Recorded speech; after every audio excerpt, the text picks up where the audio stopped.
अस्सलाम वालेकुम। अपनी गैस्ट्रोएंटरोलॉजी ओपीडी में अक्सर देखते हैं कि पेशेंट्स आते हैं फैटी लिवर के साथ। यूजुअली इन पेशेंट्स की अलामात उनको कोई नहीं होती। इन्होंने अल्ट्रासाउंड किसी भी वजह से कराया होता है, पेट दर्द की वजह से या किसी और रीज़न की वजह से, और उसमें जो अल्ट्रासाउंड स्पेशलिस्ट है वो बताता है कि आपका जिगर जो है बढ़ गया है, उस पर चर्बी आ गई है।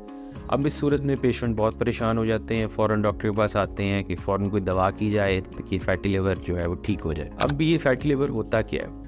फैटी लिवर या जिसको हम मेडिकल ज़ुबान में स्टेटोटिक लिवर डिजीज़ कहते हैं, वो ऐसे ही है कि जैसे वज़न बढ़ने की वजह से जिस्म के किसी भी हिस्से पे चर्बी आ जाती है, इस तरह जिगर पे भी चर्बी आ जाती है।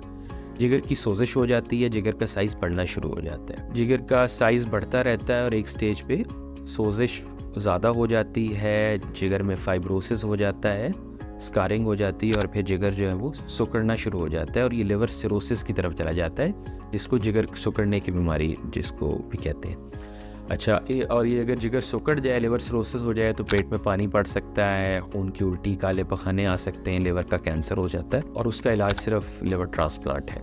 तो इम्पॉर्टेंट ये है कि फ़ैटी लिवर को अर्ली स्टेज पे ही उससे डील किया जाए। इसमें इम्पॉर्टेंट ये है कि डॉक्टर से ज़्यादा रोल पेशेंट का है। आपका अपना रोल है।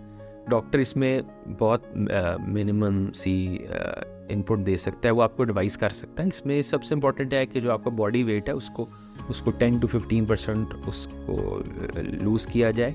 उसके लिए मीठा छोड़ा जाए, कोल्ड ड्रिंक्स, फास्ट फूड, रोटी चावल जो है उसकी मिकदार जो है आधी से 1/3 कर दी जाए। इसके बाद रेगुलर एक्सरसाइज की जाए। 10 से 15% आपका बॉडी वेट कम होगा, फैटी लिवर में खातिर ख्वाह बेहतरी आएगी और ऐसा इवेंचुअली वो रिवर्स भी हो सकता है। तो टेक होम मैसेज यही है, एक हेल्दी लाइफस्टाइल एक हेल्दी लिवर की तरफ लेके जाता है और आपको पेचीदगियों से बचा सकता है। बहुत शुक्रिया।